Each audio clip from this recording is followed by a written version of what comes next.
Home of the Brave by Catherine Applegate. Today will be our last installment of Home of the Brave. Cops. We are surrounded by cars, but no one is moving. It looks like the parking lot at the mall, only everyone is grouchy. If you don't get that cow off the road, she's gonna be lunch meat, kid, a man screams. Look, Mommy! A little girl points out her window. Is this a parade? Heading slowly towards us, I see bright lights of red, white, and blue. Great, Gonwar mutters. Cops. The car with lights gets stuck in traffic, too. A woman and a man in blue soldiers' clothes make their way through the knot of cars. They have guns on their hips. What's going on here, kids? The policewoman asks. My cow won't move, I explain. It's hard to take my eyes off her gun. Some reason your cow is in the middle of 6 lanes of traffic on a busy Saturday? The policewoman asks. We're going to the zoo, Hannah says. Gonwar covers his eyes and groans. The police people can't decide whether to smile or frown. Their mouths are all mixed up. You taking her to see the animals or be one of the animals? The woman asks. Hannah clears her throat. um, she's going to be a new exhibit. Who's going to pay to see this bag of bones? The man asks. She's going to be in the petting zoo, I explain. She likes to have her ears scratched. Go on, try it. Not me, the policeman holds up his hands. I want to get close. I want to get close to one of these. I'll get a value meal with fries. The policewoman holds out her hand and reaches for Gull's ear. Gull leans into her. She likes me, the woman says. Horns blare. Nora, we gotta focus here, the policeman says. She might move now, I say. We'll push and maybe you can pull. This is definitely not part of my job description, the man mutters. We get into positions. 1, 2, 3. Gonwar cries, Move! Gull looks behind her. She's pouting a little. She can see she is surrounded. Slowly she inches forward. Bit by bit, we cross the rest of the road. Cars begin to move again. Some people who drive by use words I haven't learned in the ESL class yet. It's very dangerous for you kids to be doing this, the woman says when we reach the other side. Why isn't she in a trailer or something? Who owns this cow anyway? Lou gave me custody, I say proudly. The police just stare. Custard. Oh, Lou gave me custard, I say proudly. The police just stare. Custody, I correct myself. I pull out the piece of paper Lou gave me. The man examines the paper. He sighs. Well, it's just a few more miles up the road. I suppose we could give you an escort.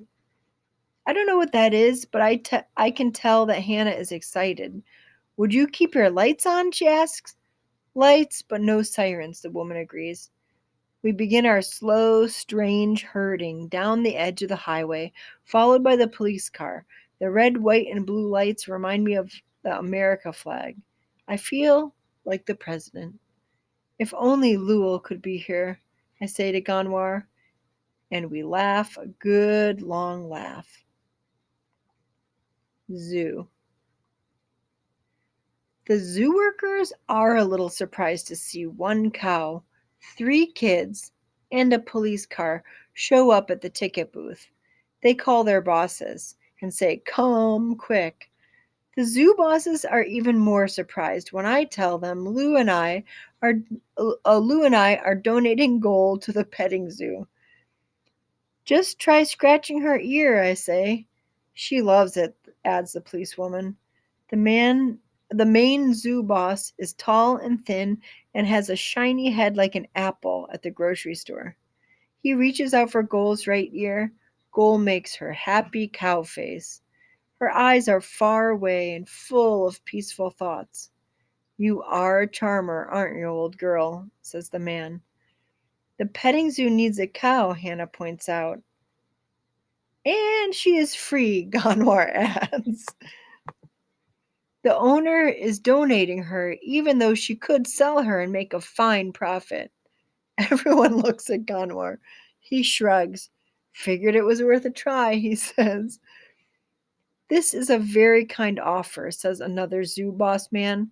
But this isn't how we do things usually, kids. There are meetings and requisition forms and veterinary exams. Gold rests her head on the shoulder of the applehead zoo boss. I can see that she is very tired from her adventure today. She's awfully affectionate, Harold, the man says, and they make a point. We are in need of a cow. I was hoping for one a little less geriatric, Harold replies. Gold blinks her long lashed eyes, and Harold smiles. Oh, what the heck, he says. And once again, I see that heck is a very good word. Why don't we send her over to the clinic and have her checked out?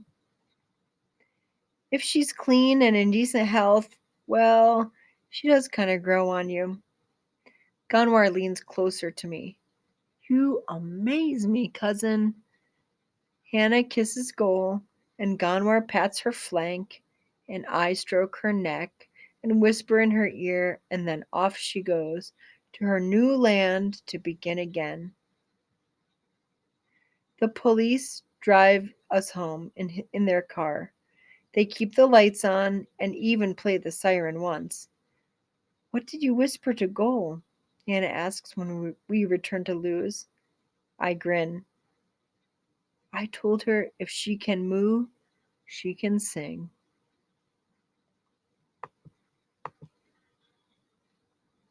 Epilogue. 15 months later. A sandstorm passes, the stars remain. African proverb.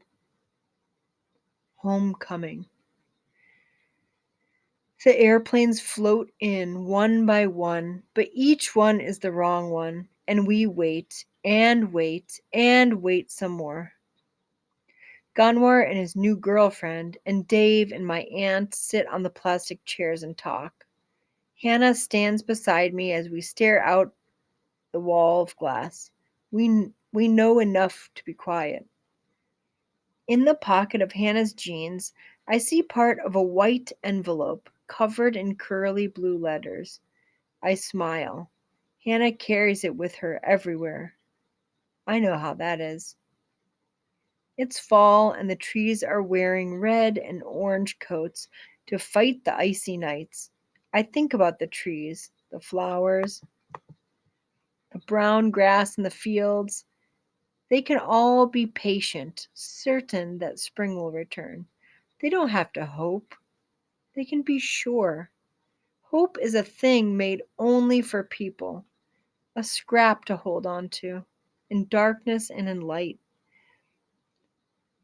But hope is hard work. When I was a child, I hoped to fly. That was a silly, easy wish. Now my wishes are bigger, the hopes of a man, and they take much tending, like seedlings in rough sun. Now I hope to make my new life work, to root to this good, hard land forever. At last the time comes and the door opens and people pour out, but no one is the right one. The sun streams through the glass window, red and gold with the day's last sighs. So bright I have to shade my eyes. One more person comes out, slow and searching. I see other colors too. Then blue and yellow, not the colors of the setting sun, but a flash of something torn from my past. A voice comes, a voice like laughing water on my thirsty heart. My son! And Mama embraces me like we're saying goodbye instead of hello. And around her neck is a scarf made of the softest fabric of blue and yellow. I can't find words. There are no words. Not in my old language, not in my new one. We walk together like one person, her arm tight around my shoulders. And the air is wild with talking and laughter and questions, so many questions. But I don't speak. We reach the silver escalator with its melting stairs. Mama freezes. People grumble. And I step around her. I take a breath. I take a step. I hold out my hand. She watches me rise. She takes my hand. And at last, the right words come.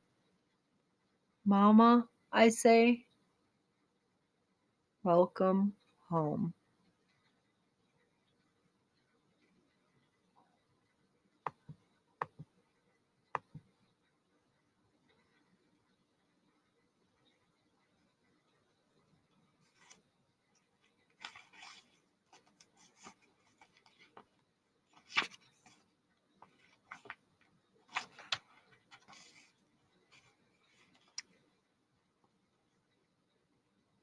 If you've stuck around, now I'll read you the author's note. And we don't have the PDF of this, so I'm reading it from my paper book.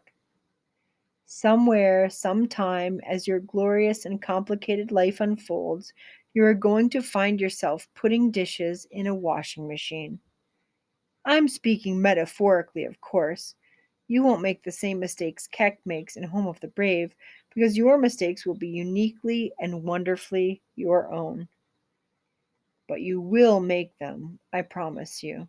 Lots of them. Some day you will find yourself adrift in a place where you don't feel you belong, with people who don't understand who you are. You'll feel alone and lost. You'll be absolutely certain that you will never ever belong to the world again. You don't have to be a refugee to feel lost. It happens because we are human, and because life has a way of changing the rules when we're not looking. But if you're lucky, someone will reach out a hand when you're most alone and say, I've been lost too. Let me help you find your way home. Home. What a heartbreaking word that is when you don't have one. One of my homes was in Minneapolis. It's a graceful, lovely, welcoming place, but its winters are not for the faint of heart. While I was there, refugees from sub Saharan Africa were being settled in the city. Every time I stepped into that exquisite, dangerous Minnesota cold, it seemed unimaginable to me that people could move to such an impossibly different place, a place where the worlds are new, the food is new, the culture is new, and the icicles are most definitely new. But the heart of Minneapolis is as warm as its winters are cold, and like so many towns and cities all over the US, it was full of people who found ways to say to those newcomers, welcome to our home, glad you're here. Watching that kindness unfold, I began to envision a book about Kek, a refugee from Sudan, and as he evolved, I grew to love him for his courage and his good humor and his essential optimism. I suspect we've become so accustomed to the America as melting pot narrative that we've begun to forget its great power. We conduct acriminous debates on who gets to come here, who gets to stay. We've reduced a grand idea to quotas and legalisms. In the process, we forget about the real meaning of the grand statue in New York Harbor. We forget what it means to lose your home to war, to lose your family, your very identity. Can you think of anything more terrifying and courageous than redefining yourself from scratch?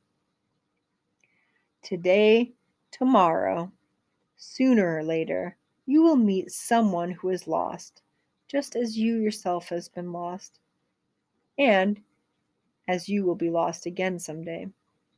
And when that happens, It is your duty to say, I've been lost too. Let me help you find your way home. Your duty, yes, but your honor too. As you walk together, perhaps you can share a story or two. You'll be surprised at how different your tales are, but you will be even more surprised at how much they are the same. Fiction, it's been said, makes immigrants of us all. But it's just as true that fiction helps us find our place in the world. A good story well told is a compass in your pocket, a map to home, a light always glowing, as in, oh, a light always glowing in a dark and mysterious harbor. And that was the author's note from Catherine Applegate. Oh, I'm sad that this book is over. I hope you enjoyed it as much as I did, and I can't wait to discuss with you. Take care.